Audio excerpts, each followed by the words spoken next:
kids hear this, they're gonna be like, wow. On smoking gas, living fast, wearing velvet.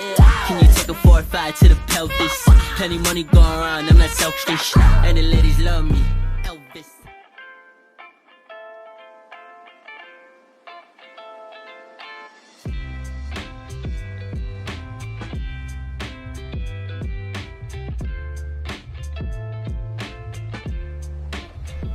Assalamualaikum warahmatullahi wabarakatuh.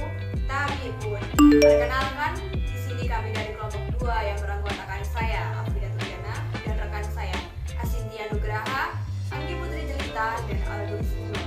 Di sini kami akan menjelaskan materi tentang definisi teknik membaca, klasifikasi teknik membaca, dan membaca efektif. Untuk bagian materi yang pertama akan disampaikan oleh saya. Teknik membaca dibagi menjadi 4 bagian, yaitu skimming, selecting, scanning, dan reading. Di sini saya akan membahas bagian skimming dan scanning. Skimming merupakan teknik membaca dengan cara memetik esensi dari sebuah bacaan dengan tujuan untuk mendalami isi buku dengan cepat.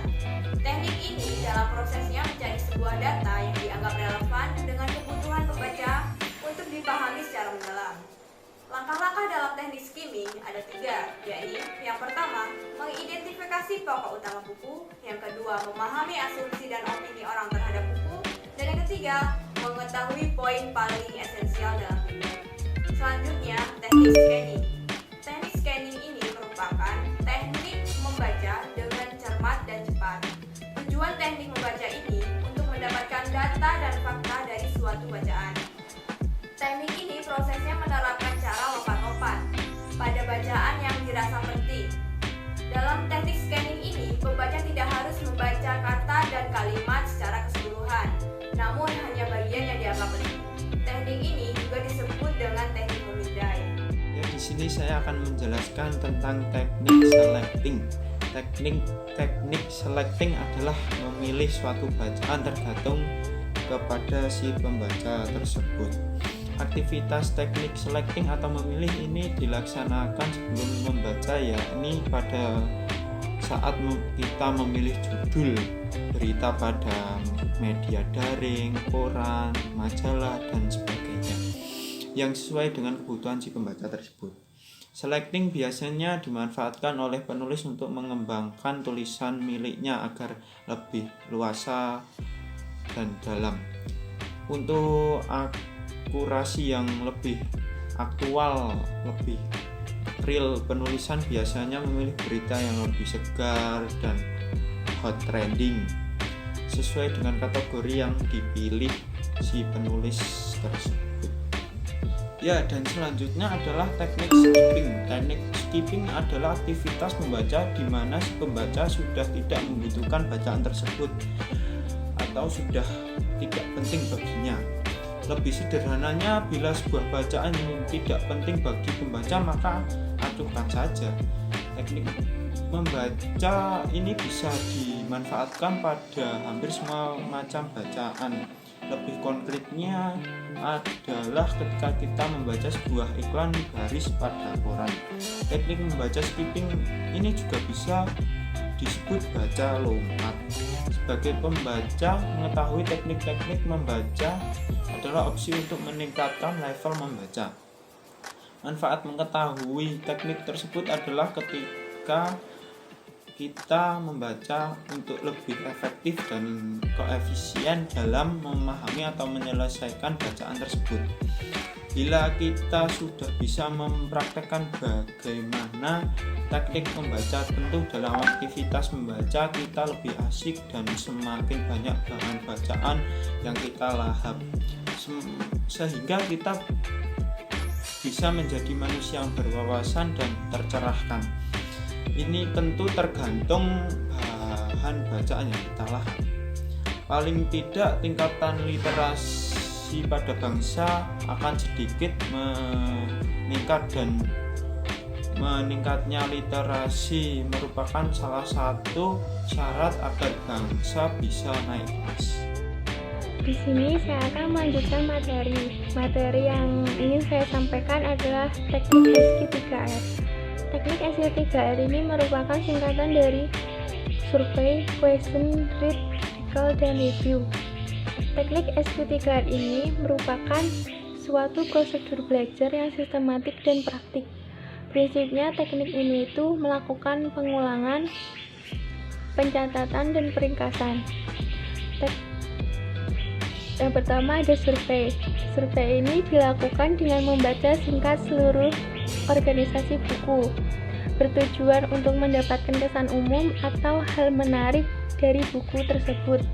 Survei dilakukan 3 cara, yaitu menelusuri daftar isi untuk mendapatkan keseluruhan organisasi buku tersebut.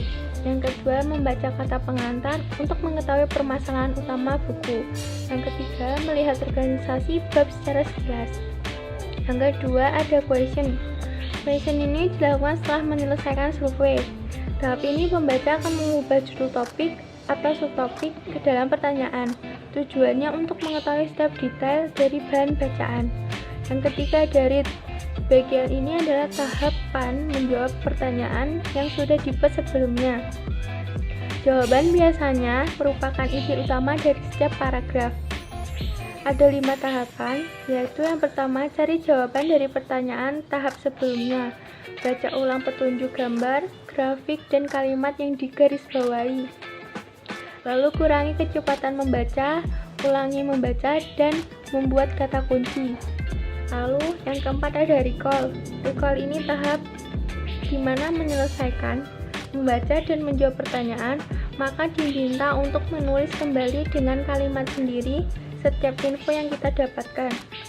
Lalu yang kelima ada review. Review atau mengulangi merupakan kegiatan untuk melihat kembali keseluruhan isi buku. Kegiatan ini bertujuan untuk menelusuri kembali judul dan subjudul atau bagian penting lainnya dengan menemukan pokok-pokok penting yang perlu diingat kembali. Tahap ini selain membantu untuk daya ingat dan memperjelas pemahaman, juga untuk mendapatkan hal-hal penting yang barangkali kita terlewati sebelumnya dalam membaca. Terima kasih.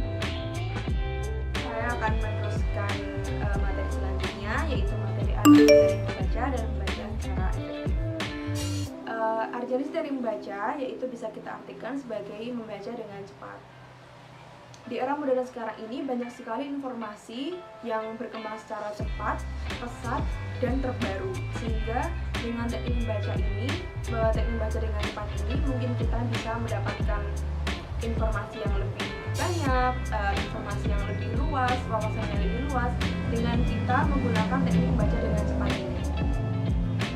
Semakin pesatnya teknologi saat ini berpengaruh besar dalam mendorong semua berjalan secara cepat, sehingga tingkat kecepatan informasi juga mempengaruhi masyarakat untuk membaca dengan cepat. Coba kita perhatikan, sekarang banyak orang, bahkan orang dewasa pun yang jarang sekali membaca buku. Bahkan buku menjadi barang yang jarang disentuh pada saat-saat ini. Dikarenakan apa? Dikarenakan sekarang banyak media elektronik yang berlomba-lomba menyuguhkan aneka informasi yang bermanfaat dengan sajian instan, mengharuskan kita untuk membaca dengan cepat. Dari sekian banyak media elektronik seperti televisi, radio, handphone, dan lain sebagainya, handphone ini menjadi alat teknologi yang sangat dahsyat yang mampu menampilkan puluhan bahkan ratusan informasi dalam tiap harinya. Dalam kondisi dan fakta seperti ini, jika kita tidak mampu membaca dengan cepat, maka kita tidak akan mendapatkan informasi yang lebih luas ataupun terbaru. Oleh karena itu, membaca cepat adalah langkah yang tepat untuk kita lakukan pada saat ini, bahkan seterusnya. Jadi materi selanjutnya yaitu membaca dengan efektif. Membaca efektif ini kita lakukan agar kita mendapatkan materi atau menangkap materi yang kita butuhkan tanpa waktu yang lama, bahkan terus-menerus. Sebelum kita mengembangkan kemampuan membaca dengan efektif, kita perlu menguasai terlebih dahulu keterampilan dasar, yaitu yang pertama kita harus konsentrasi. Banyak orang yang berpikiran konsentrasi itu susah, padahal tidak. Jika kita menyukai kegiatan tersebut, pasti kita mudah untuk berkonsentrasi dan bahkan kita menikmati kegiatan tersebut. Yang kedua, kita membuat mind mapping untuk mungkin kita bisa mencari hal yang terpenting dalam buku itu dan kita menjadikan mind mapping. Terus yang terakhir adalah relaksasi. Jadi kita harus relax dan agar kita tuh bisa nyaman dalam baca buku itu, bahkan kita bisa menikmati. Nah, setelah itu ada 4 teknik membaca yang efektif. Yang pertama, kita mengenali topik dalam buku tersebut. Jadi kita harus tahu topik apa yang dibicarakan dalam buku tersebut. Yang kedua, kita mengetahui pendapat atau opini orang tentang buku tersebut atau bacaan tersebut. Yang ketiga, mendapatkan bagian penting dalam buku. Nah, itu bagian penting dalam buku tersebut kita bisa jadikan mind mapping agar kita lebih mudah menangkap materi yang penting-penting itu apa, dan kita juga jadi mudah untuk memahami isi bacaan tersebut. Yang terakhir, mengetahui cara berpikir penulis, organisasi penulisan, urutan ide pokok, dan lain sebagainya. Sekian dari kelompok kami. Wassalamualaikum warahmatullahi wabarakatuh.